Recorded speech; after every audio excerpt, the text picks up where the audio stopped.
There are few things better than unboxing a brand new set of wheels, but one of those things might be building a set of wheels of your own. I'm a firm believer that wheels can make or break any project, and they are one of the defining ways to set your car apart from anything else on the road. If you're asking me, there's nothing better than a classic and iconic three-piece wheel, and moreover, nothing tops building a set to fit your car perfectly, better than anything off the shelf. So today, we're diving in and covering everything it takes to build a set of wheels of your own.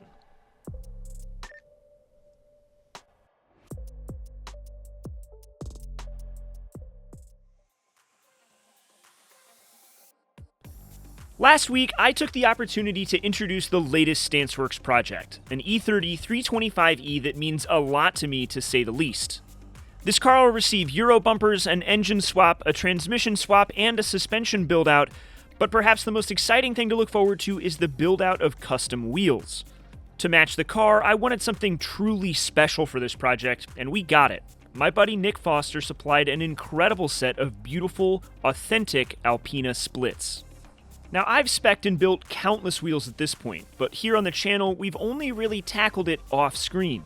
The E36, the Ferrari, and the Model A all received custom wheels, but I didn't talk about the process of measuring wheels to ensure they actually fit. But I'm pretty sure these Alpinas are going to need some custom halves, and since I've got to measure and order the right parts, I figure what better than to walk you guys through the process so that you can do the same and build three-piece wheels for yourself. We'll talk about offset and backspacing, how to measure rim halves, and of course, how to make sure your wheels are going to fit once you finally get the parts. So let's dive in.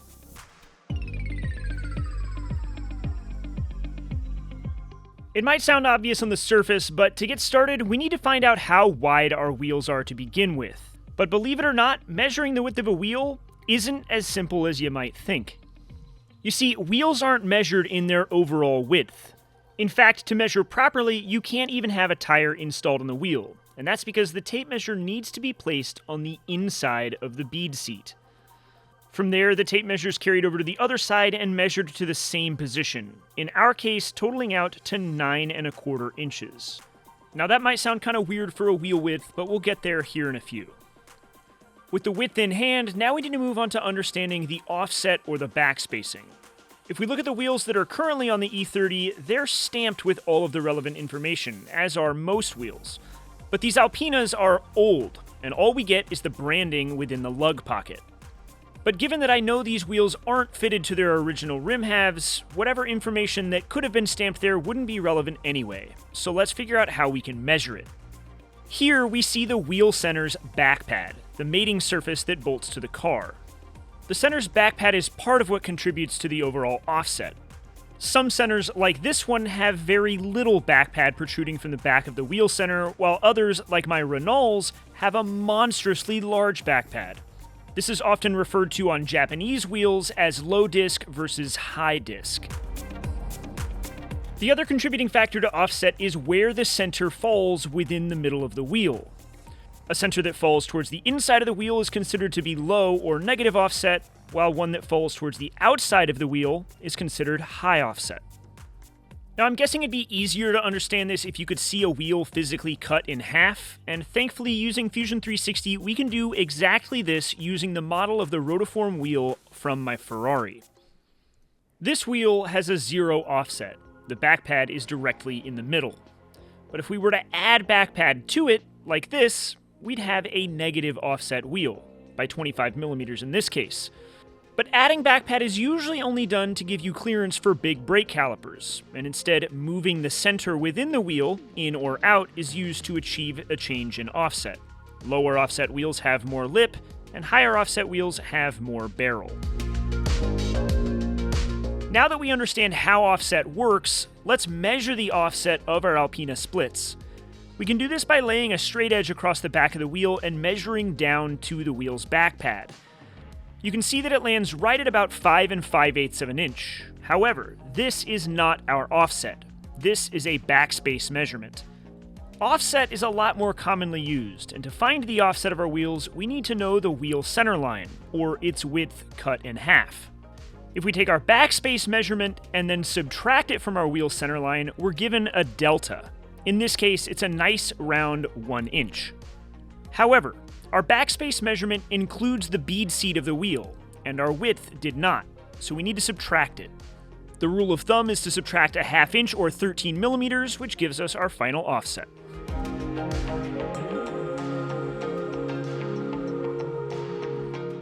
So now we know that our wheels measure out to 16 by 9¼ and have an offset of plus 13. Now, thanks to knowing E30s and having friends with them, I know that these wheels will fit as is if we want aggressive wheel and tire fitment. But I'm not sure that's exactly what I'm after, so let's mount everything up and see exactly what we're working with. With the wheel off, we get an immediate view of how much the brake caliper protrudes from the wheel mounting surface. This is where backpad comes into play. The E30 doesn't require much, but as said, these ALPINAs have hardly any. And with the center bolted up and looking behind it, we can see that even the factory brake calipers collide with the back of the wheel face. This will not work. Looking down behind the caliper, we can see that the face isn't even fully seated on the rotor itself. In this instance, a spacer is 100% necessary. Now, we'll replace this universal one with an H&R 5mm later down the road, but for test purposes, this will tell us how much we need. And it's clear that a 5mm spacer is more than adequate. The face now clears the caliper with room to spare. The next dimension to concern ourselves with is inside clearance. We want to make sure that whatever wheel inners we mount to these won't collide with the strut. It looks like we've got about 6¼ to play with. Now comes the fun part, figuring out lip sizing. And at first glance, given how far out this center sits, it looks like we don't have much room for lip at all. And things don't really change once we mount a wheel up. Taking a look at the mounted wheel with a 3.5-inch lip, this thing is sticking way out there. Panning around the wheel, it's proud of the arch itself by well over an inch. On the other hand, if we look at the barrel to strut clearance, it's tight, but it is enough. Anything more than a millimeter or so is plenty, and since the strut recedes from the wheel itself, a big tire will fit on this wheel. Given that our suspension is at full droop, I want to load it up a bit and see how the suspension changes as it's compressed. Even under load, most would look at this and say there's no possible way this could ever fit. But it's important to remember how your suspension moves as it travels. This is all the way drooped, and there's a lot of droop on this car. This is factory suspension. We can't really jack this up far enough to get a good idea of what it would look like lowered, and so if you're asking me the right way to do this job, it would be to disassemble your suspension, pull your spring, put it all back together so that you can set the car at its desired ride height if you don't have your suspension installed yet. If you do, and you can get it where you want it, you're fine. But in this case, that's how we should do this, but I'm gonna cheat a little bit in 2 ways. 1, because I've done this before and I somewhat know what I'm doing, and 2, we can also go next door and use Byron's car as an example because he's already got the exact same H&R coilovers on his car that we're gonna put on mine. So let's go over there and see exactly how this wheel fits on a car that is lowered. I think you'll be surprised. So for everybody that wanted to know about that beautiful red M1 that was in my shop in the last episode, well, it's just a customer car for my friends at Leichtbau. If you haven't been following along, 2 of my best friends have their own European restoration shop in the same building that I'm in. We're here to check out Byron's K24 swapped E30 and in particular his wheel fitment because his wheels are nearly ½ an inch more aggressive than mine are. And while they are aggressive, clearly they fit just fine.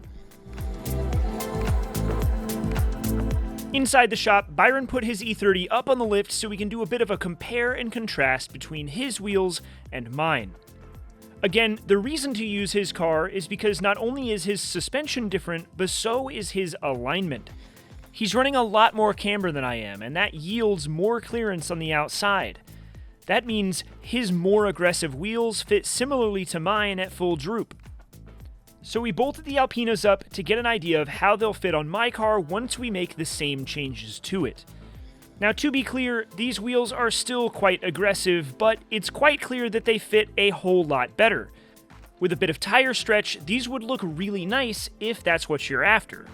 But if you want a big chunky tire, not so much.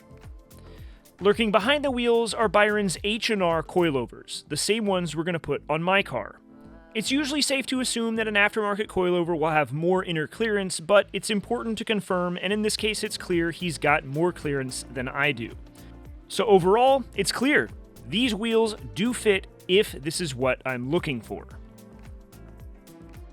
So after looking at Byron's car, where does that leave us? Well, I've got to do a little bit of soul searching and decide exactly what I want. It's clear that we could take these wheels and bolt them directly onto the car with that small front spacer, and they'd work if I run a stretch tire and I want that aggressive fitment and the low ride height to complement it. And part of me wants that because it would look great. But the other side of me says I should put a smaller lip on the car so that I can run a little bit more tire, have it be a little bit less aggressive, and have something that I can really go beat on just like Corey would have. And that's what I lean towards. But again, I got to do a little bit of soul searching because I also know that my buddy Corey would, he'd just bolt them on and send it. So I'll think about what I want, but in order to make a decision, we need to measure some wheel halves. So let's do that. There are a lot of nuances that come with different rim halves.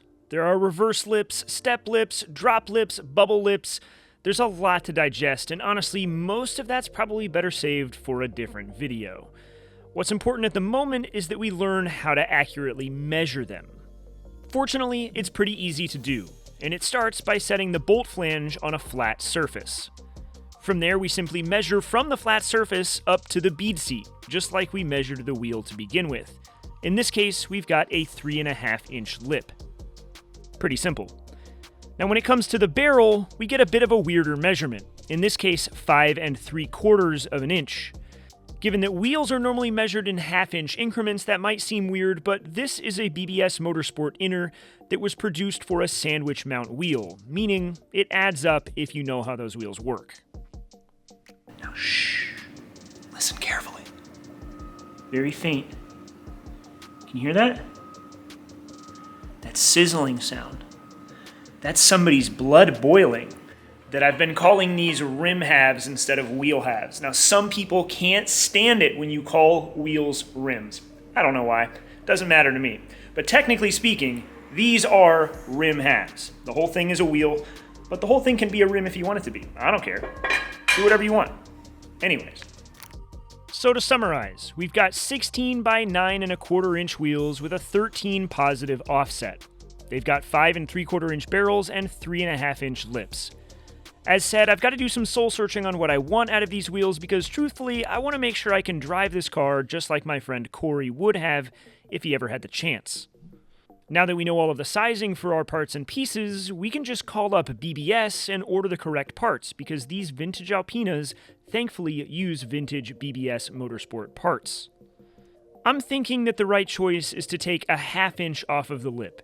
It'll give us a nice, flashy fitment, but give us room for plenty of chunky tire, and ultimately, I think it'll make these ALPINAs look perfect on the E30.